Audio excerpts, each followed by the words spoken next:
Enterrado o morador de rua que foi morto com uma facada no peito na Serra. Os suspeitos se entregaram à polícia. Confessaram que saíram de casa dispostos a matar qualquer pessoa que encontrassem pela frente. Motorista fica preso às ferragens após acidente no estado. A carreta carregada de milho tombou na rodovia. Acusada de tentar extorquir o deputado estadual Amaro Neto é solta. A pedagoga havia sido presa no final do ano passado. Falsa médica psiquiatra é presa em Vitória. Ela atendia os pacientes em casa. Quando a polícia chegou, Daniele estava com uma vítima. Mais de R$1 milhão em imóveis, produtos importados e um carro. Tudo teria sido comprado com dinheiro desviado de um grupo financeiro do estado. O suspeito era o advogado da empresa. Ciclista é atropelado e morre ao atravessar a BR-101 no norte do estado. E 50 crianças se perdem em praias da capital durante o fim de semana. Para facilitar a localização, guarda-vidas distribuem pulseiras coloridas. Os detalhes em 1 minuto.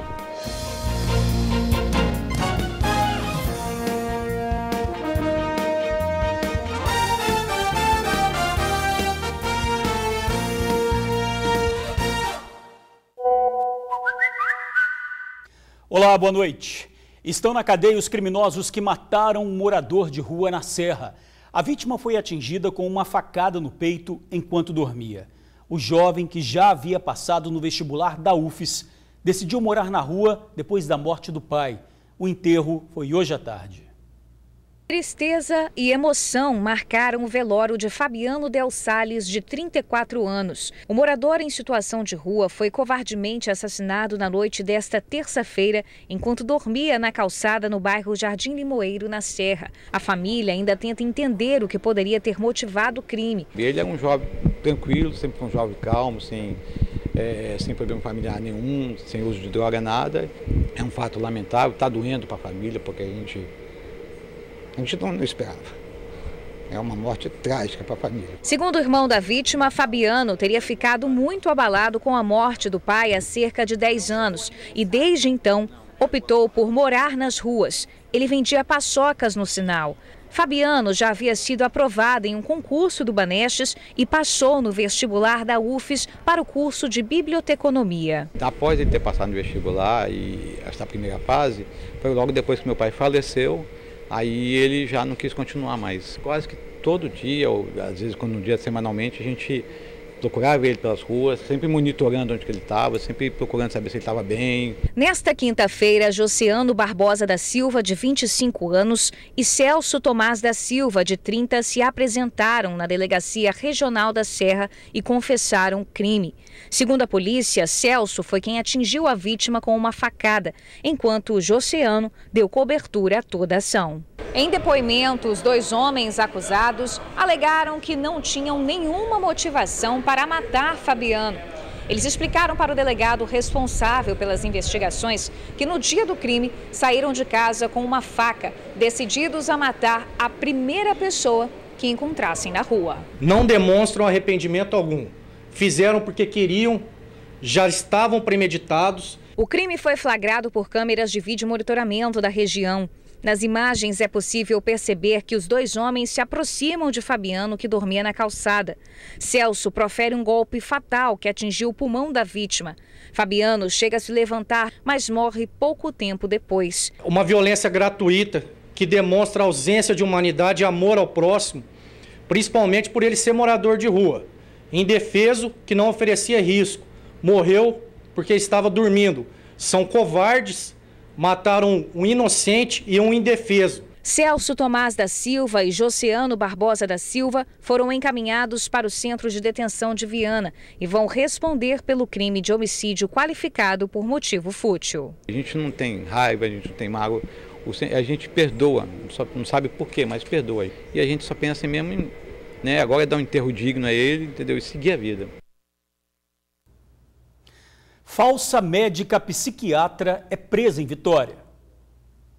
Uma mulher que se dizia médica psiquiatra foi presa por exercício ilegal de profissão. Daniele Vanessa Salles Macedo, de 32 anos, mentia sobre a formação dela e cobrava mensalidade para atender pacientes. Conseguimos descobrir que ela não era médica, que o CRM informado por ela era falso e que ela não trabalhava no hospital que ela afirmava trabalhar como chefe da psiquiatria. A prisão aconteceu hoje no bairro Jardim Camburi, em Vitória, na casa da Daniele. No momento em que a polícia chegou, a golpista estava atendendo uma das vítimas. Os investigadores confrontaram a falsa médica e ela apresentou uma carteirinha de estudante. Eu estou fazendo uma especialização. Então, eu estou hoje fazendo pela CAP. Vocês querem a carteirinha da CAP? O que é a CAP? A CAP é a Associação, vocês deviam saber, a Associação Capixaba de Atendimento. Eu vou pegar minha carteirinha. Na delegacia, a Daniele negou que se apresenta como médica, mas a delegada conseguiu mensagens de áudio enviadas para as vítimas que comprovam a farsa. Eu atendo o sistema SUS, sou o chefe da psiquiatria da Santa Casa, mas quando eu vou, na verdade, eu dou suporte à minha equipe de psiquiatria. Então, eu atendo os pacientes mais problemáticos. A polícia identificou 3 vítimas de Daniele. São todas mulheres e pertencem à mesma família. É uma mãe e 2 filhas.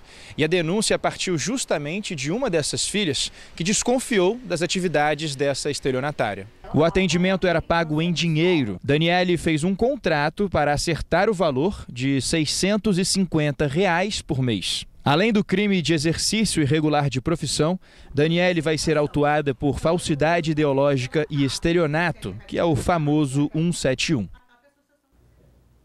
Ciclista morre após ser atropelado na BR-101, no norte do estado. A vítima atravessava a rodovia quando foi atingida por um carro. O acidente aconteceu em João Neiva. Uma equipe de resgate da Eco 101 esteve no local, mas o homem não resistiu aos ferimentos. O corpo foi levado para o Serviço Médico Legal de Colatina. O motorista do carro não ficou ferido. Flagrantes de arrombamentos na capital. Lojas da Avenida Marechal Campos sofrem ataques de criminosos. As imagens mostram o criminoso arrombando a porta do escritório, em seguida a do caixa. Repare que ele se comunica com alguém no celular e em seguida encontra o cofre da loja. O criminoso, que não conseguiu arrombar o cofre, fugiu com 3 capacetes. Esta já é a 3ª vez que a concessionária é arrombada em pouco mais de 2 anos de funcionamento. Prejuízo grande não só do que levou, mas também pelo que quebrou, o que deixou destruído, né? A manutenção que a gente tem que fazer, repor as coisas que foram quebradas, é desgastante, né? E também a gente tem, no dia seguinte, trabalhar e nossos clientes verem a situação, verem a loja arrombada, ver as portas quebradas. Não é bacana, não. De acordo com o relato dos comerciantes, a onda de arrombamento aqui na Avenida Marechal Campos, em Vitória, começou há cerca de 6 meses. Em dezembro do ano passado, o alvo foi uma loja de acessórios automotivos, que amarga o prejuízo de cerca de R$100 mil. Os bandidos também entraram pelo teto, passaram cerca de 30 minutos na loja sem que o alarme tocasse. Mas quando eles acessam o estacionamento, são pegos pelos sensores. Nada que os impedisse de deixarem a loja com o veículo avaliado em cerca de R$80 mil. Além do prejuízo, eu acho que o prejuízo maior é o desgaste com o próprio cliente. Então isso aí é muito ruim para a gente. Para a revolta dos comerciantes, pelo menos 4 arrombamentos foram cometidos pela mesma pessoa. Olha só a cara do indivíduo flagrada pelo sistema de segurança das lojas. Ele está tendo essa facilidade e está repetindo isso no máximo em 30 dias. Isso... Ele está rodando em todos os comércios. Já teve loja de amigo meu que ele chegou a entrar, ele não entrou pelo telhado, ele chegou a furar o telhado, mas eu acho que como não viu facilidade de depois sair de dentro desse comércio, ele abandonou e deixou as ferramentas lá em cima, ou seja, o mesmo indivíduo. Os arrombamentos acontecem sempre de madrugada quando o policiamento na região é deficitário. Os proprietários das lojas que já levaram os casos à polícia aguardam pela prisão do criminoso. Esse indivíduo está solto aí, mas a gente não sabe se ele pode voltar a entrar em alguma loja aqui. A gente pede que a polícia tome suas providências e prenda logo esse indivíduo. A gente espera e o delegado já me informou que vão botar a mão nesse indivíduo. Porque a polícia também, né, eu acredito que quer fazer isso acontecer, né? Porque o comércio aqui na Marechal Campos está revoltadíssimo com essa situação. Bom, a Polícia Militar disse que faz rondas na região.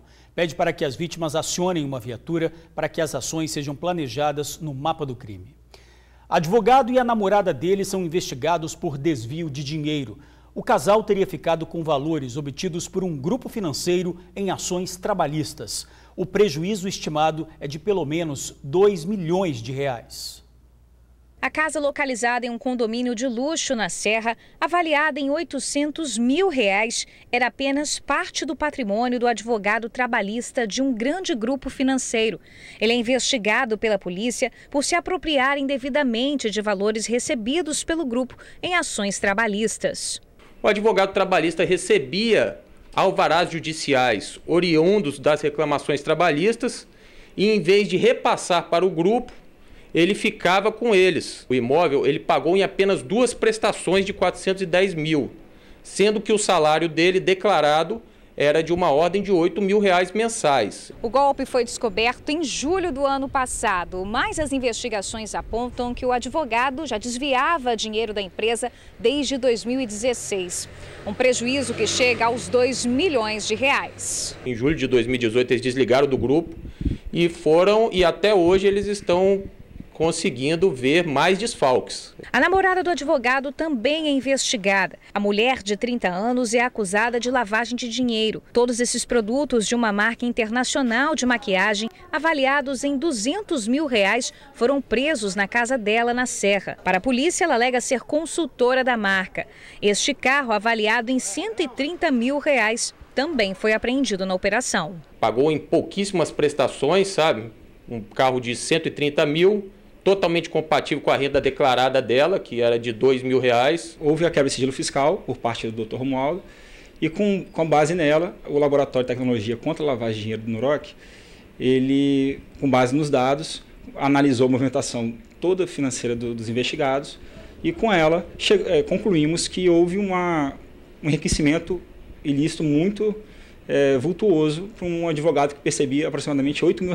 Todos os bens do casal foram bloqueados. A mulher foi ouvida pela polícia e responde em liberdade. Já o advogado foi indiciado, mas ainda não prestou depoimento.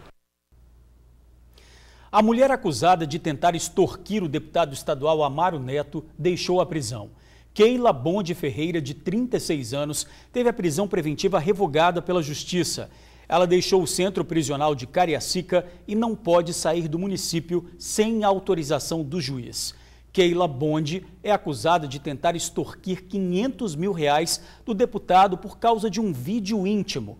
O marido dela, o policial militar Fernando Marcos Ferreira, acusado do mesmo crime, continua preso.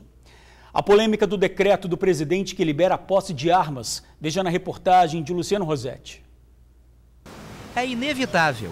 O assunto é delicado e divide opiniões. O que você acha do decreto que autoriza a posse de armas aqui no Brasil? Rapaz, eu concordo, entendeu? Pra mim eu acho certo, porque se vagabundo tem autorização de andar armado, a gente também pode ter também para defesa da gente. Eles falam que só quem vai ter, quem tiver porte de arma, esse negócio. Mas no mundo, meu filho, que nós vivemos, não precisa nem de, decreto para poder ter porte de arma, que muitos já têm, né? Infelizmente hoje o bandido tem arma e as pessoas de bem não têm. Então eu sou a favor, eu acho uma medida correta do governo e das autoridades que votaram. O decreto foi assinado pelo presidente Jair Bolsonaro na última terça-feira, dia 15. Um decreto que autoriza a posse de armas. A partir de agora, quem desejar tem direito de ter uma arma de fogo em casa ou no local de trabalho, desde que o dono dessa arma seja proprietário legal do estabelecimento. Os tipos de arma podem ser, por exemplo, revólver calibre 38 e pistola 380 no máximo.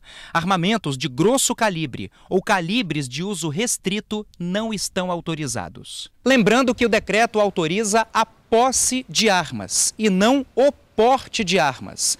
Para portar uma arma ou então fazer o transporte dela, é preciso obter a autorização prévia da Polícia Federal. A posse de arma é totalmente diferente do porte de arma.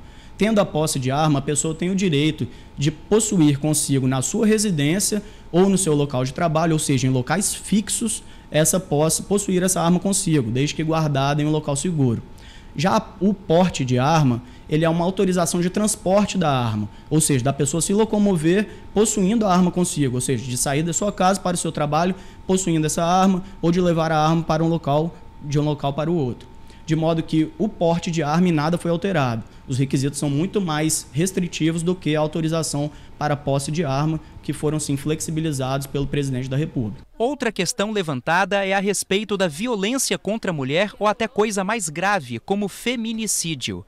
Com a posse de arma de fogo, há o temor de que ocorrências do tipo aumentem ou que as vítimas se sintam inibidas de denunciar. Inicialmente, eu acho que a posse da arma por um homem, tendo em vista uma violência contra a mulher vai ficar muito mais coibida em realizar uma denúncia contra o seu companheiro ou seu cônjuge, tendo em vista que ele, possuindo uma arma, pode reagir de maneira inadequada à eventual denúncia formulada. Com isso, de maneira reflexa, acredito que pode também haver um aumento na violência doméstica, tendo em vista que aquele que quer agredir alguém será facilitado por possuir uma arma consigo. Agora, quem agradece é o mercado de cursos de tiros, que já tem registrado crescimento. Nada mais é do que um reflexo natural de um mercado se aproveitar de uma autorização legislativa, visando evidentemente o lucro. Isso gera polêmica, mas as empresas estão agindo dentro da legalidade. Elas podem fazer propaganda, apesar de, na minha opinião, incentivar o uso de armamento por parte da população. 50 crianças se perdem nas praias da capital no fim de semana. Para facilitar a localização, veja o que está sendo feito. Criança gosta mesmo é de se divertir. Na praia, a brincadeira fica tão legal para a molecada que vira e mexe uma se empolga e vai para longe e fica perdida.